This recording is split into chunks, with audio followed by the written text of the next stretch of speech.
Buenos días a todos, bienvenidos a esta masterclass de hoy. Mi nombre es Ana María Galindo y para aquellos que aún no me conocéis, soy doctora en Ciencias Químicas y profesora de Bureau Veritas Centro Universitario. Durante la clase de hoy vamos a hablar de las técnicas de prevención del estrés y bueno, pues para ello primero tendremos que indagar, ¿no?, acerca de los factores de riesgo, ¿no?, que producen o pueden producir el estrés en el ámbito laboral. Primero vamos a comenzar viendo lo que vamos a hablar, a comentar a lo largo de la masterclass de hoy. En principio definiremos lo que es el estrés laboral para después ver las diferentes clasificaciones, ¿no?, o al menos las que son más comunes. Para definir el tipo de estrés, ¿no?, su clasificación. Veremos también la diferenciación entre el estrés y otro tipo de aspectos psicosociales en el ámbito laboral para ya determinar, ¿no?, o entrar en lo que es en lo interesante, ¿no?, de la masterclass de hoy, que son poder analizar e identificar los factores estresantes o esas causas que desencadenan el estrés laboral. Después, bueno, pues ya veremos las consecuencias que tiene el estrés y por último, bueno, pues veremos las medidas preventivas o analizaremos las actuaciones a realizar, ¿no?, frente al estrés laboral para combatir dicho riesgo.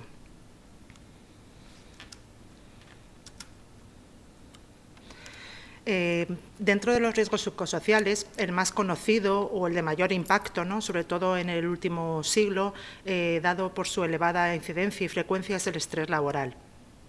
¿Qué conocemos por estrés laboral? Normalmente todo el mundo dice o ha dicho en algún momento de su vida estoy estresado, me siento estresado, ¿no?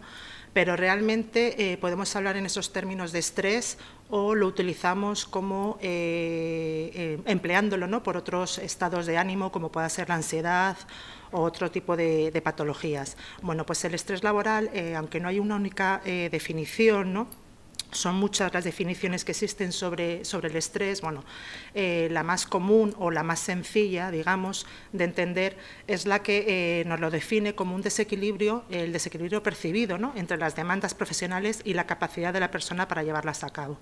¿Qué quiere decir esto?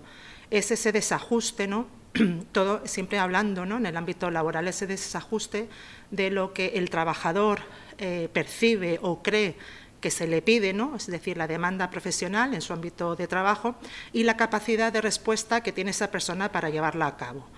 Por tanto, de esta definición se extrae que obviamente el principal factor, ¿no?, que interviene a la hora de que se dé, ¿no?, este estrés es el factor individual, es decir, depende de la persona. Obviamente va a ser, y lo veremos a lo largo de la masterclass de hoy, un factor bastante subjetivo, puesto que depende del individuo o el trabajador, pero habrá otros factores, ¿no?, y eso es lo que vamos a determinar, que también son factores objetivos que sí que podemos, ¿no?, combatir desde un principio para minimizar esas causas que pueden producir el estrés en el ámbito laboral.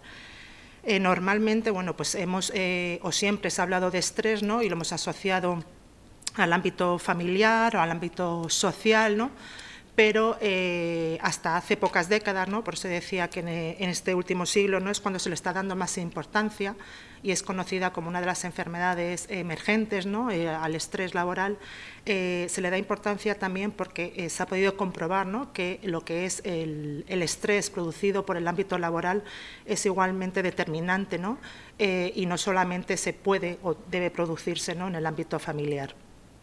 Puede potencialmente entonces afectar el estrés a cualquier tipo de empresa, lugar de trabajo, actividad, independientemente del tamaño de la empresa o el tipo de contrato o actividad laboral. Sin embargo, indudablemente, bueno, pues siempre hay unas áreas de trabajo o por su actividad o la demanda que entrañan, ¿no?, a nivel profesional, que hacen que ese estrés o ese nivel de desencadenantes, esos factores de riesgo que desencadenan en el estrés sean mayores. Por tanto, bueno, como vemos en la pantalla, ¿no?, bueno, pues vamos a tener, ¿no?, un medio externo, un estímulo que vamos a llamar, que va a ser ese factor estresante o estresor o agente estresante, ¿no?, también se puede ver así en la literatura, que es la que va a hacer, ¿no?, que la persona y la capacidad de respuesta que tenga esa persona o individuo, bueno, pues es la que lleve a percibir o a desencadenar en estrés, ¿no? Entonces, por eso hablamos de estímulo y respuesta, y que será el estresor o agente estresante para desencadenar en el estrés. Para hablar de estrés laboral tenemos que entender también el tipo de estrés que hay, ¿de acuerdo? Conocemos, bueno, pues, o como decía anteriormente, ¿quién no ha dicho, ¿no?, que en algún momento de su vida que está estresado, ¿no?, cuando a lo mejor pues, está agobiado o tiene demasiado trabajo, etcétera, ¿no? Puede haber multitud de causas.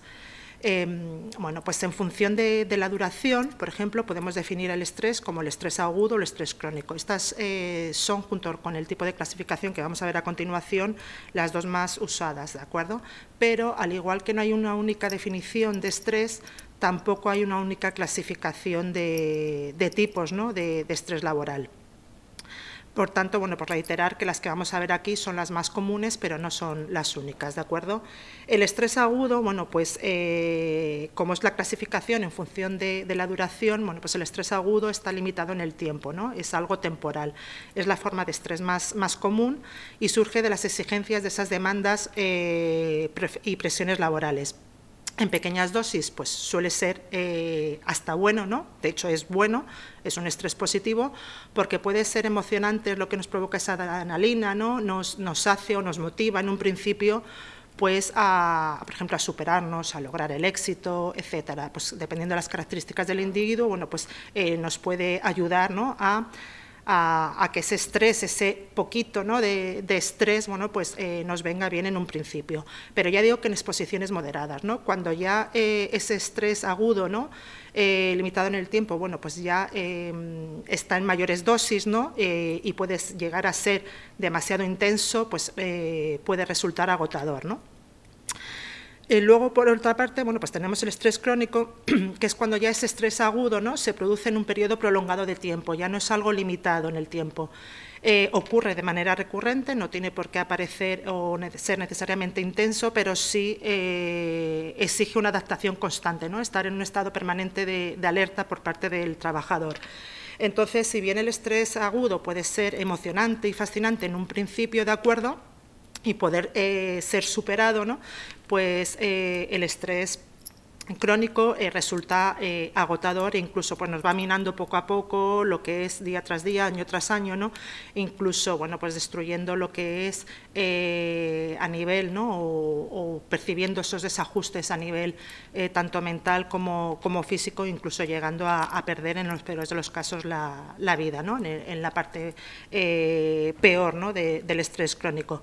Por tanto, es muy importante, ¿no?, poder combatir el estrés para llegar a evitar, ¿no?, esos episodios de estrés crónico, ¿no?, que por último nos quedemos con ese estrés agudo que nos sirve de motivación en pequeñas dosis para hacer el día a día nuestra actividad.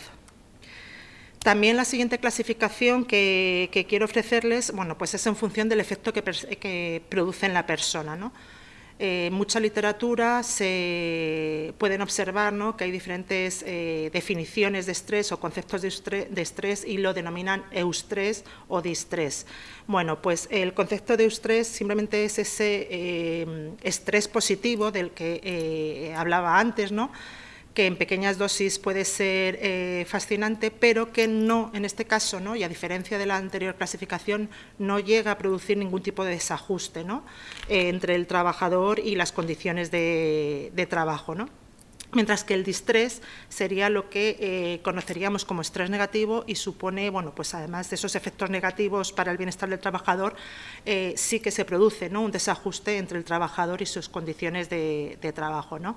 Esos desajustes, bueno, pues son los que vamos a ver más adelante, ¿no?, y que son los que van a estar provocados por esos agentes estresores o factores de riesgo. Es muy común, ¿no?, bueno, pues, como decía al comienzo de la charla, hablar de estrés, ¿no?, a veces sin tener claros síntomas de estrés, ¿no? Ya conociendo y afianzando el concepto de estrés como ese desajuste, ese desequilibrio entre la demanda, lo que se pide al trabajador, lo que en realidad, ¿no?, el trabajador percibe, porque hemos dicho que hay un componente subjetivo individual muy alto, ¿no? Lo que, por ejemplo, a una persona le puede parecer estresante, a lo mejor a su compañero, ¿no?, esa misma carga de trabajo, por ejemplo, puede que no le resulte estresante, ¿no? Entonces, independientemente de la organización, de la empresa, etcétera, de factores que vamos a ver a continuación, está claro que el factor individual es muy importante. Entonces, bueno, pues atendiendo, ¿no?, a eso que llamamos estrés, a veces sin serlo, no debe confundirse, por tanto, por ejemplo, con lo que es la insatisfacción laboral, ¿no?, que en realidad se refiere al grado de bienestar que experimenta el trabajador a consecuencia del trabajo. En este caso, la respuesta que provoca el trabajador es diferente, ¿no? Tampoco, por ejemplo, debe confundirse con la ansiedad, que es un efecto psicológico, es decir, es, digamos, el síntoma o la consecuencia, ¿no?, a nivel emocional de lo que es el estrés, ¿no? Es un estado de estrés que puede manifestarse aún cuando, por ejemplo, ese estrés crónico, ¿no?, que decíamos que está limitado en el tiempo, desaparece, bueno, pues aún pueden permanecer ciertos síntomas, ¿no?, sintomatología de ansiedad. Y el síndrome, por ejemplo, de estar quemado, SQT o lo que conocemos como burnout, bueno, pues se puede decir que sería esa consecuencia, ¿no?, de ese estrés agudo, ya acumulativo, ¿no?, cuando ya pues considerado como una respuesta, ¿no?, ante ese estrés crónico en realidad. Entonces, por ejemplo, bueno, pues os he puesto las diferencias, ¿no?, más comunes entre el estrés y lo que conocemos como el síndrome de burnout o de estar quemado, para diferenciarlo, ¿no? El estrés, por ejemplo, bueno, pues nos implica o tenemos, ¿no?, ante una situación de estrés, por ejemplo, lo común es tener una excesiva implicación de los problemas, ¿no? Hay una hiperactividad emocional, aunque hay un agotamiento, ¿no?, a nivel tanto mental como de energía física. Sin embargo, en el burnout, por ejemplo, ya es el estado en el que ya esa hiperactividad, bueno, esa implicación en los problemas ha pasado, ¿no?, y ya lo que se siente, ¿no?, o lo que la persona manifiesta es una falta de implicación, un agotamiento a nivel emocional, un daño, un agotamiento que afecta a la energía psíquica, etcétera. Entonces, aunque obviamente las causas son las mismas, ¿no?, las formas de manifestación, bueno, pues son diferentes y por tanto no hay que confundir, ¿no?, lo que es el estrés con el burnout. El burnout, por ejemplo, solamente tiene efectos negativos, ¿de acuerdo?, mientras que el estrés hemos dicho que en pequeñas dosis pues, puede tener efectos positivos y de hecho hablamos también del eustrés, ¿de acuerdo? La depresión, por ejemplo, puede entenderse como reacción a preservar las energías físicas, ¿no?, es un estado del estrés, mientras que la depresión en el burnout, bueno, pues es como una pérdida de ideales, es como la referencia, ¿no?, la tristeza, el embotamiento, ¿no?, en una palabra.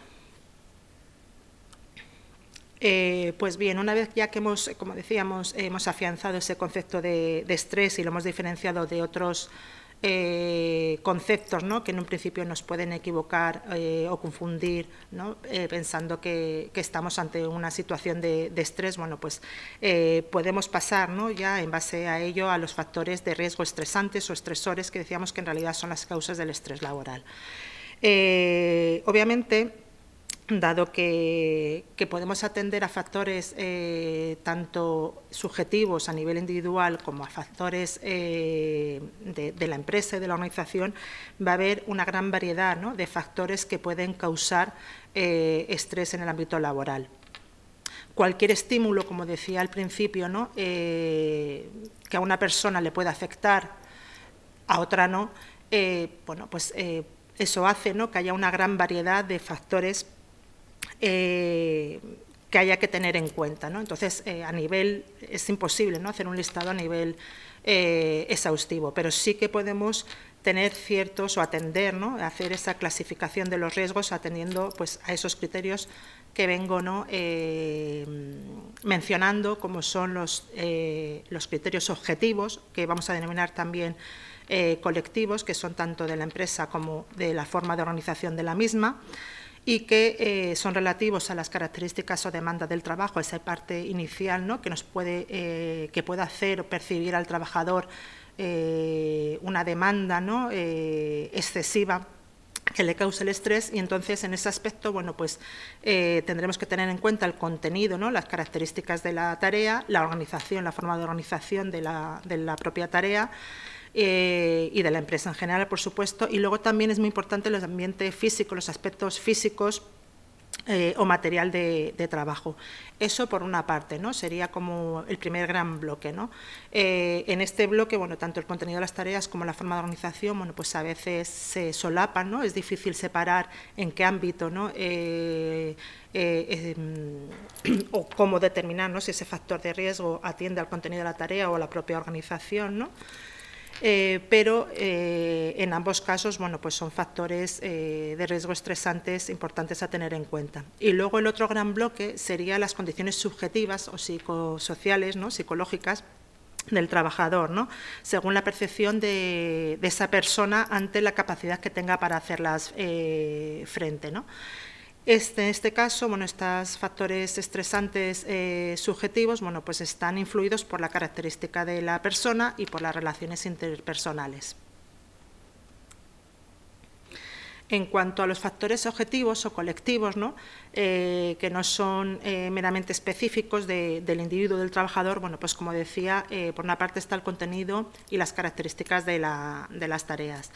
¿Qué nos puede afectar, ¿no?, o qué estímulos nos pueden afectar a la hora de desencadenar ese estrés laboral, ¿no?, en el trabajador? Bueno, pues por un lado el trabajo monótono y rutinario, es decir, o la excesiva rotación de tareas. Un trabajo demasiado aburrido, ¿no?, que sea o no, a lo mejor necesariamente aburrido, pero que sí que se trate, ¿no?, todo el rato de hacer el mismo tipo de movimientos, el mismo tipo de actividad. Pues a veces nos hace conseguir una excesiva confianza, pero también nos hace ya, bueno, pues que esa rutina, ¿no?, nos lleve a un estado de amenaza, ¿no?, o lo podamos ver como un estado de amenaza o de desconfort. Y la excesiva rotación de tareas, muchas veces por lo contrario, ¿no?, porque en vez de ser un trabajo rutinario, bueno, al estar rotando demasiado, ¿no?, de tareas puede provocar un estado de alerta, ¿no?, que bueno, pues sobrepase lo que es esa satisfacción o ese estrés, ¿no?, bueno que decíamos positivo, para llegar a un desajuste entre el trabajador y las condiciones de trabajo. Por tanto, la repetitividad, el tipo de trabajo, bueno, pues influye bastante en el estrés. El grado de autonomía, es decir, para decidir sobre el modo de realizar el trabajo, es decir, si tenemos independencia a la hora de tomar nuestras propias decisiones, ¿no?, sobre cómo realizar el trabajo, influye bastante. La responsabilidad, es decir, si tenemos un trabajo de responsabilidad o incluso aunque sea de una menor capacitación y de una menor responsabilidad, pero si somos, ¿no?, relacionado con el grado de autonomía que acabo de mencionar, bueno, pues si tenemos a lo mejor a varios trabajadores, ¿no?, a nuestro cargo, etcétera. La carga de trabajo, muy importante, tanto por sobrecarga como por infracarga o subcarga, es decir, ese exceso, ¿no?, de trabajo que es lo más habitual en un principio, es lo que nos puede hacer que no seamos capaces o percibamos que no somos capaces de atender a tanta demanda, ¿no? Pero muchas veces la subcarga de trabajo, es decir, un ritmo de trabajo menor, ¿no?, también nos hace desatender, ¿no?, ese trabajo. Esa carga de trabajo es tanto a nivel físico como mental, no necesariamente todos los trabajos que tengan una gran o necesiten de un gran requerimiento mental van a ser los que estén más sujetos, ¿no?, a producir o a sufrir estrés por parte del trabajador, ni mucho menos, ¿no? Muchas veces, como digo, pues una sobrecarga de trabajo en trabajos de cadena, por ejemplo, de montaje, etcétera, bueno, pues requieren de una gran demanda, ¿no?, y a lo mejor ese trabajador pues tiene un poco control, ¿no?, sobre o poca capacidad de respuesta y puede producir mayores casos, más nivel de estrés que a lo mejor en una profesión que creemos de mayor carga mental, que hay una mayor, ¿no?, capacitación, una mayor capacidad de respuesta por parte de ese trabajador y tener un menor estrés laboral. El ritmo de trabajo, como decía, por tanto, es importante. La infrautilización de habilidades, el ver un trabajador o sentir, ¿no?, que está infravalorado en su capacidad o a la hora de hacer su trabajo. la promoción, ¿no? Muy relacionado también con este aspecto, ¿no? Si hay una promoción a nivel de la empresa, bueno, pues son factores que, dependiendo de la persona, ¿no? Bueno, pues luego en unos casos pues será mayor causante de estrés o no. Relacionados con ellos, bueno, con estos factores objetivos están los de la organización, ¿no? Además de las características del trabajo. En ello es importante, ¿no? Pues tener en cuenta o saber distribuir la jornada y sus horas, ¿no? A lo largo de la jornada. Estamos hablando, por ejemplo, de trabajos nocturnos a turno. Ya en una masterclass anterior, bueno, pues se habló de este tema en concreto, y son también riesgos de origen psicosocial, ¿no? Muy importantes a la hora de que puedan dar lugar o desencadenar en el estrés laboral. Ambigüedad y conflicto de rol. Bueno, pues en este caso es, por ejemplo, muchas veces el trabajador la falta de comunicación, ¿no? O tanto con los mandos superiores, o porque se les ha transmitido de alguna forma inadecuada, o ese trabajador de nuevo ha percibido, ¿no? O no ha sabido, ¿no? Percibir correctamente, bueno, pues esa comunicación, bueno, pues tiene conflictos, ¿no? A la hora de saber qué es lo que tiene que hacer y cómo tiene que hacerlo, ¿no? Entonces, el rol, ¿no? La actividad que realizamos y cómo la realizamos, bueno, pues influye también bastante a la hora de desencadenar en el estrés. Cambios, cualquier cambio en general de la organización que supongan un gran esfuerzo adaptativo, ¿no? La temporalidad, ¿no? Ahora hay demasiados contratos temporales, ¿no? Debido, bueno, pues a la crisis que estamos sufriendo. Entonces, eso nos puede producir pues inseguridad en el trabajo, ¿no? Podemos también tener contratos laborales, ¿no? O contratos indefinidos, pero eso tampoco ahora mismo nos asegura, ¿no? O nos da una seguridad en el trabajo. Entonces, cualquier tipo de inseguridad o que podamos tener en la mente, por ejemplo, de despido, ¿no? Etcétera, eso nos puede producir ese estado de estrés. La precariedad laboral, ¿no? En el trabajo, la flexibilidad laboral, el no disponer a lo mejor de una flexibilidad que nos permita, ¿no? Conciliar la vida familiar con la social, etcétera, la descentralización productiva, ¿no? Ahora el tener, por ejemplo, demasiados centros de trabajo para aumentar la productividad o tener que desplazarse, ¿no? Eso también nos da una gran inseguridad. El estilo de mando o control, ¿no? Es muy importante también, ¿no? El saber qué tipo de mando superior tenemos, si tenemos un jefe, ¿no? Un responsable inmediato que, por ejemplo, sea demasiado autoritario, dictatorial, y que no sea nada participativo, ¿no? Normalmente, pues, los estilos de mando participativos en los que la persona se siente integrada, ¿no? Dentro de la empresa, con posibilidades de poder, ¿no? Tener responsabilidad, de poder tener autonomía, de poder tener una flexibilidad, etcétera, bueno, pues hacen, ¿no? Que ese estilo de mando paternalista, bueno, pudiera ser el mejor de los supuestos, ¿no? A la hora de tener un estilo de mando, pero obviamente dependiendo de nuevo de esa persona, ¿no? Pues a lo mejor un estilo de mando paternalista, por ejemplo, se me ocurre, para personas muy dependientes, pues podría ser bueno, ¿no? Porque en un principio, pues porque le dicen lo que tienen que hacer, pero luego a lo mejor es malo a la hora de no tener esa autonomía, ¿no? Entonces, bueno, pues todo de alguna forma, como decía antes, es muy complejo, ¿no? Tiene ese parámetro subjetivo añadido, ¿no? Que es el individual, a pesar de ser factores que a priori, ¿no? Pues son colectivos y debieran ser más fáciles de subsanar.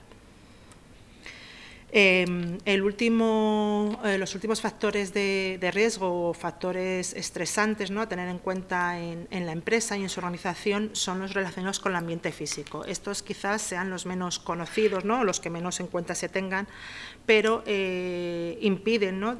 También la correcta ejecución del trabajo, ¿no? O de llevarlo en un ambiente confortable el trabajo. Entonces, muchas veces a lo mejor un exceso de calor, un ruido excesivo, un espacio de trabajo pues a lo mejor muy pequeño en el que sintamos incómodos, ¿no? Cualquier ambiente o espacio físico, material de trabajo que pueda provocar en el individuo un sentimiento de amenaza o que disconfort, ¿no? Que nos lleve a hacer peor y bajar nuestra productividad de trabajo, que además se mantenga en el tiempo, ¿no? Puede hacer, bueno, pues que ocurra ese desajuste, ¿no? Entre lo que se le pide al trabajador y lo que realmente tenemos que hacer, ¿no? Por último, bueno, pues el segundo gran bloque, ¿no?, de factores estresantes son ya los relacionados con el individuo.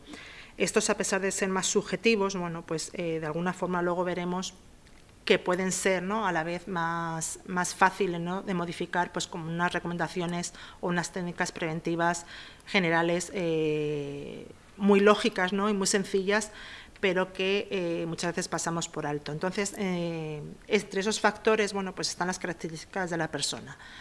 La edad, el sexo, la raza, bueno, pues influye, ¿no?, a la hora del trabajo. Ya hemos dicho que no es lo mismo, por ejemplo, o no percibe lo mismo una persona, a lo mejor dependiendo de su edad o su sexo, o dentro de la misma edad o sexo, pues no percibe el mismo desajuste, ¿no?,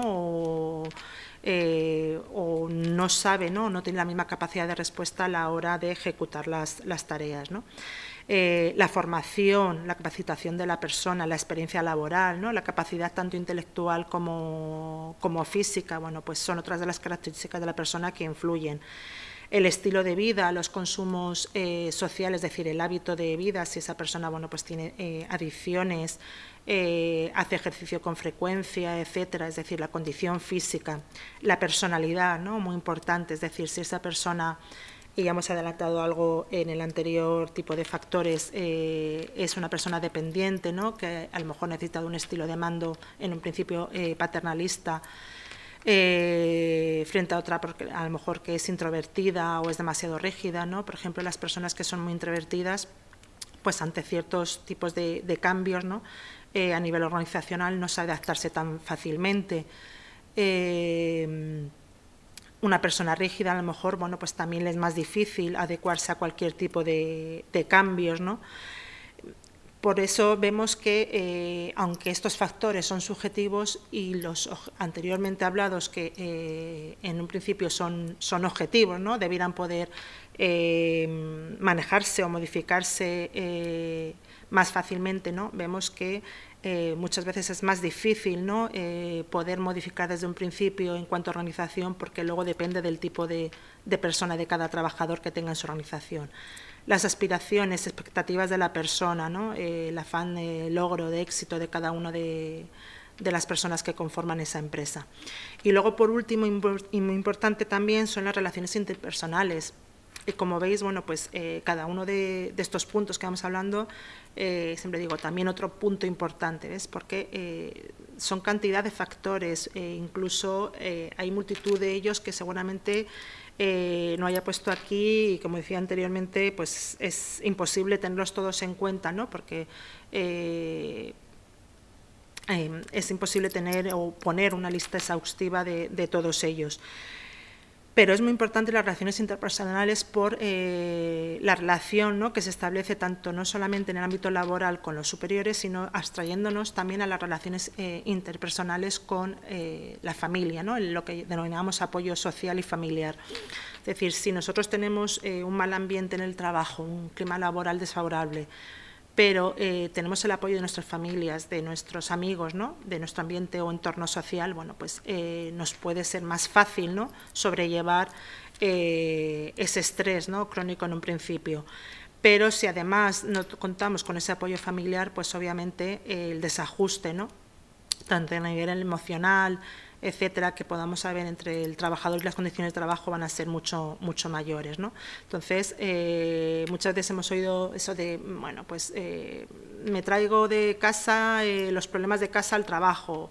Bueno, pues ahora tenemos que hablar de me traigo a casa, ¿no?, los problemas del trabajo, ¿no?, al revés, es decir, llega un momento, ¿no?, que ese ambiente desfavorable que tenemos en el trabajo se traslada a casa y al revés. Entonces, contar con un apoyo familiar y social es muy importante.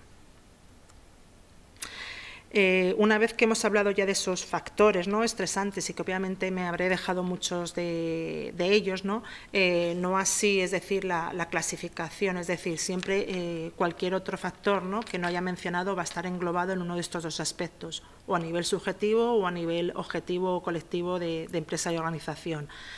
Bueno, pues, ¿cuáles son las consecuencias, ¿no?, una vez que el trabajador percibe ese estímulo, ¿no?, y desencadena en un episodio de estrés? Bueno, pues, ¿cuáles serán las consecuencias? Hemos dicho que el estrés es la respuesta normal, ¿no?, ante una serie de estímulos. Bueno, la primera respuesta y la más normal, ¿no?, son las manifestaciones orgánicas, ¿no? Ante una situación de estrés va a reaccionar todo el organismo a nivel fisiológico, ¿no? Entonces, bueno, pues la persona tiene un perfil bioquímico normal y sintomático característico como respuesta fisiológica, ¿no?, a esa situación de estrés. Por ejemplo, es habitual, bueno, que haya trastornos del sueño, ¿no?, pérdida del sueño, que nos resulte difícil conciliar el sueño porque estamos pensando en los problemas del trabajo, etcétera, en cómo darle salida, todos los problemas, ¿no?, que nos supone esa capacidad de respuesta que tenemos que dar, ¿no?, en cuanto a la percepción, ¿no?, que nosotros tenemos de esa demanda profesional. También el trastorno alimentario con problemas gastrointestinales, cardiovasculares. Hay un alto índice, ¿no?, y aunque a lo largo de la masterclass de hoy, bueno, pues no vamos a ver nada, ¿no?, sobre los modelos de estrés que hay, ¿no?, que son modelos que ayudan a entender el proceso, ¿no?, y la relación de los factores de riesgo con el estrés en sí. Bueno, pues que nos dan pautas, ¿no?, para poder entenderlo. Bueno, pues vemos, ¿no?, que en la mayoría de esos modelos de estrés hay un marcado, ¿no?, efecto negativo sobre las enfermedades cardiovasculares. También se pueden dar trastornos respiratorios, endocrinos, sexuales, dermatológicos, musculoesqueléticos, ¿no?, no solamente a nivel mental, sino también a nivel, por ejemplo, de lesiones, de posturas por esa tensión, ¿no?, que tenemos a la hora de tener estrés. Esa sería, digamos, la primera manifestación, ¿no?, atendiendo a las manifestaciones fisiológicas u orgánicas del individuo. Pero también hay otras consecuencias del estrés laboral, ¿no?, que son las consecuencias psíquicas y las consecuencias organizacionales. Las consecuencias psíquicas se dan tanto a nivel emocional como a nivel cognitivo y conductual, es decir, a nivel emocional, por ejemplo, tenemos lo que denominábamos antes la ansiedad, ¿no?, que era la patología o el síntoma, ¿no?, del estrés a ese nivel, ¿no? La depresión.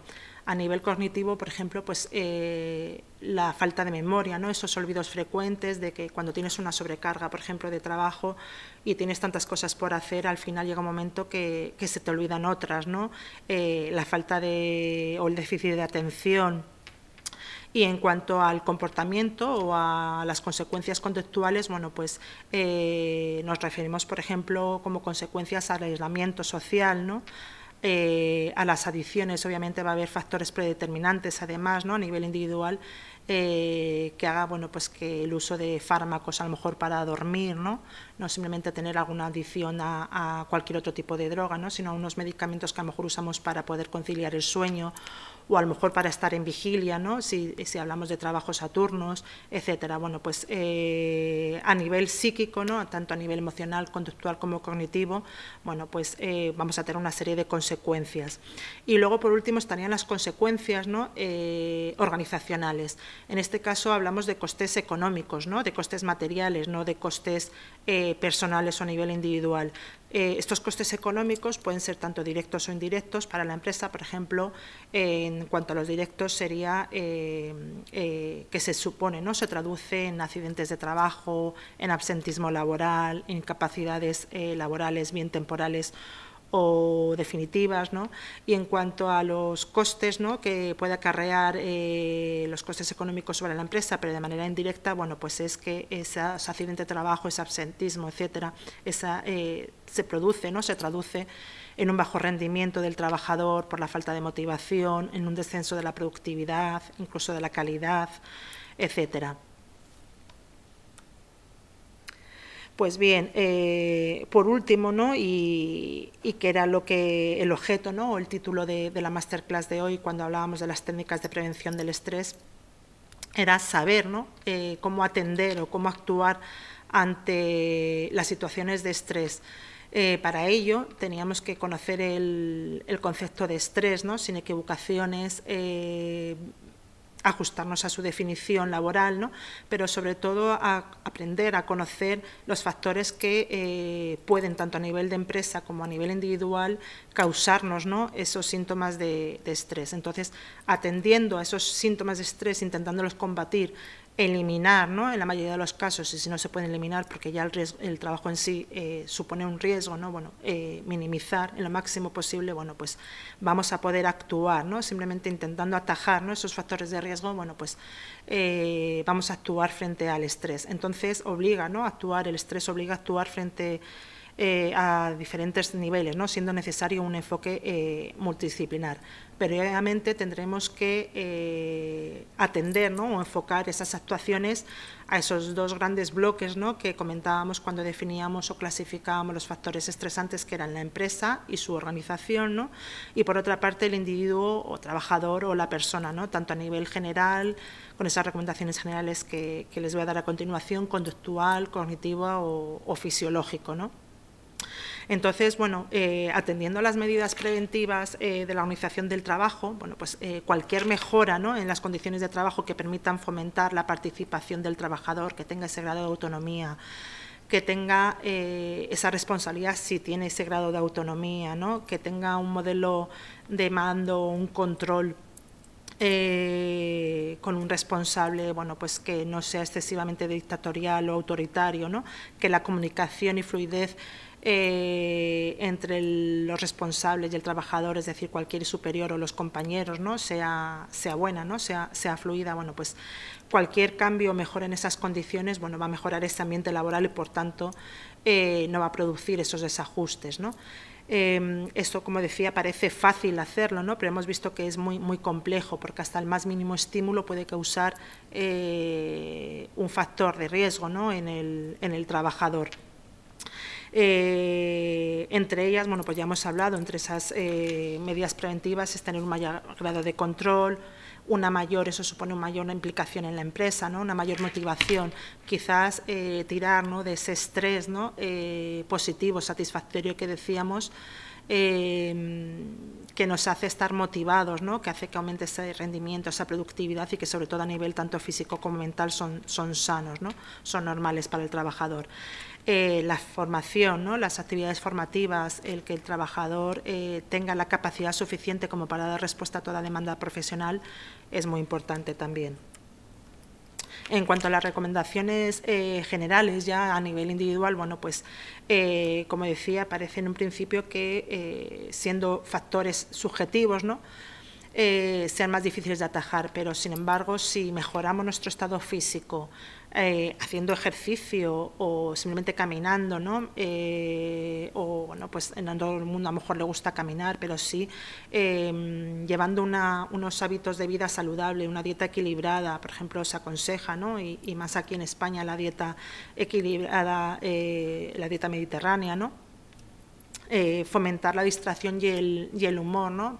Parece una tontería, pero el tener una actitud positiva, ¿no? el cambiar un poco nuestra forma de pensar, el reírnos, el rodearnos de esos compañeros o de ese apoyo social, ¿no? familiar, que tire de nosotros, ¿no? que nos mantenga, nos haga mantener una actitud positiva, ¿no? a relativizar muchas veces las cosas. Bueno, pues ese establecimiento del apoyo social, aun siendo el más difícil de realizar, bueno, pues se aconseja que se fomente, ¿no? En estos casos, ¿no? aunque haya a veces que diga que las redes sociales, bueno, pueden ser algo negativo, ¿no?